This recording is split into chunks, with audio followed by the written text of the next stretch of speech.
Hello everyone! I just wanted to talk to you guys a little bit before we start part 4 of the Ward series. A couple of people were confused with the Ward part 3 about the person posting and saying mean stuff to me and I had to re-upload. That is all part of the narrative, and there's going to be a couple of things like that in the Ward part 4 as well. So it's just part of the narrative, and nothing is actually happening to me, but thank you guys for the concern. And the Ward Part 4 also takes place during Christmas time, which is just, I guess, bad timing on my part, so this is kind of a Christmassy story in the middle of spring. So I hope that you guys don't mind. And that's all I really wanted to say, just wanted to clear that up. Everything I'm saying is just part of the narrative.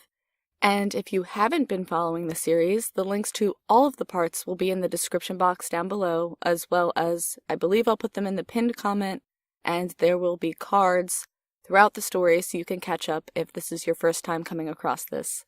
Thank you guys so much for watching and all of your support. If you have any stories that you would like to send me, please send them to blackeyedstories@gmail.com. If you are new, please make sure to click that subscribe button and hit the little bell symbol so that you never miss a video. Thank you guys so much, and now, let's get creepy.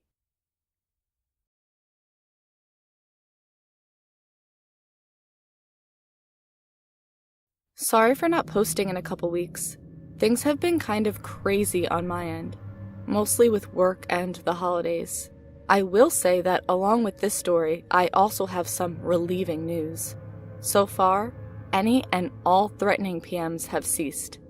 Perhaps it was just some sort of joke, but I do really appreciate everyone's words of kindness and concern on my behalf. Anyway, in light of the holiday season, I have a Christmas story for you all. As I have stated before, the holidays can be a bit bleak at the hospital, but our yearly gift exchange is always the highlight of my winter. Usually we stress participants to make something in one of our art classes, but gag gifts are welcome as well, within reason. Because a lot of our participants don't receive visitors, these gifts may be the only thing they receive that year. It is honestly really heartwarming to see the tender care put into those gifts, even the silly ones. There are times when presents get out of hand though. One year in particular, we had to reject a couple of gifts, much to the displeasure of the giver. You see, all of the presents have to be approved by an employee or volunteer to avoid any awkward or dangerous situations. Though it is uncommon for us to turn stuff away, one gift, in particular, sticks out in my mind. I was going through the list of gift reviews for that day, making pretty good time and enjoying seeing the little crafts or letters. I can remember being almost finished with my list when I popped my head into Eddie's room. Eddie is one of our more dependent patients, as he suffers from autism, Tourette's, and a few other minor disorders that make him a bit unpredictable at times. Eddie is nonverbal, and when I enter the room, he signs, "Hello." I sign back, "Hello, Eddie. Make Christmas present?" "Yes, I make a Christmas present."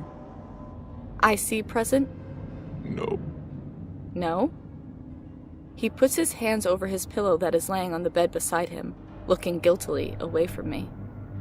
"Present in pillow?" I sign with a smile, but he doesn't answer. "Everything okay, Eddie? Present is for who?" "Emily." "Emily last name?" "Not no." I run over all the Emilys that I can think of that either work or are admitted into our ward, but none of them seem to be the one he is thinking of. This happens a lot with Eddie. He gets confused and flustered kind of easily, but with a bit of patience and prodding, he can usually wind up articulating what he needs to. He is really a thoughtful guy, to be honest. Sometimes I feel like I'm one of the only people that give him the time of day. I figure that I will give him a little space to think, and circle back to him after I finish up the rest of my list. I come back, okay? Can I know what present is? You show me later? He thinks for a while. "Necklace." Necklace! Very thoughtful, Eddie. See you soon. I finish my list without any issue, and start helping a volunteer with some paperwork before heading back to Eddie's room. I'm not surprised when I don't find him there, as most of the patients would be eating dinner around that time. I take the opportunity to do some cursory snooping to find his present, and it's not long before I find an empty trash bag stuffed inside his pillowcase. Through the black plastic bag, I can see some thick colored material that had been knotted up. I loosen up the drawstring at the top of the bag and peer into the open mouth. Inside, coiled and skillfully tied, is a noose made from a long orange extension cord.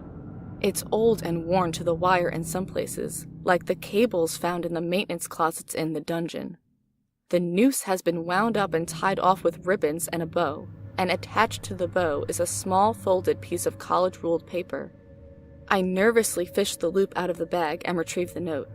I can see black ink bleeding through the cheap stationery. Even stranger than the noose was that letter. For all we knew, Eddie couldn't write anything more than a clumsy assortment of glyphs that vaguely resembled his name. I unfolded the note, looking at the carefully scrawled message. I barely have time to read or comprehend the contents of the letter when I hear the door open behind me. It's Eddie. He looks confused and a little hurt.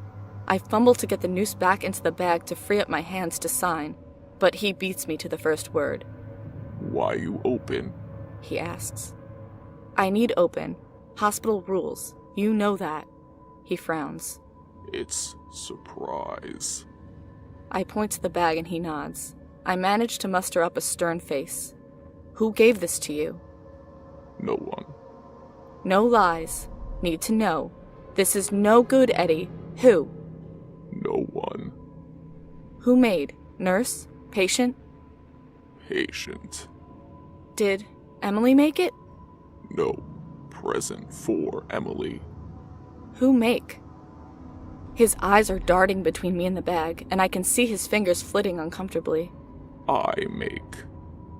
I'm stunned. My fingers feel like they are going to tie themselves in a knot as I try to pick what to say next. The only thing I can manage to get out is, "You make?" He nods. "And you write the note?" Yes, Emily taught me. Who's Emily, Eddie? Girl. Patient? Nurse? He signs no twice. Family? No again. By then, I am stumped, and I definitely don't believe that he did all of this on his own. Eddie wasn't one to lie, though. In fact, until that day, I couldn't have told you a single lie to come out of his hands. He asked me then if I planned on taking the present away. I tell him that I did, but that doesn't seem like the answer he had been looking for. He gives me this sincerely confused grimace. I tell him that his present is dangerous, and that someone might get hurt with it. He gestures a ring around his neck with his pointer finger, and I nod. I can see the cogs turning in his brain and his eyes darting around the room. After a long silence, he looks up at me and furrows his brow across his bright green eyes. Did Emily hurt Emily with necklace? I ask him to repeat his sentence, having fallen even deeper into the depths of my confusion. He repeats, but I'm still baffled. Who is Emily, Eddie? What's she look like? I not know. I ask him what her face looks like, her eye color, her hair, anything to help me figure out who the hell he is talking about. Still, he says he doesn't have a clue, and I'll never, for as long as I live, forget what he signs next. Never see face. Emily face always behind back when Emily in room. I snatch up the bag and tell one of our volunteers to bring me some charms and string from the craft closet.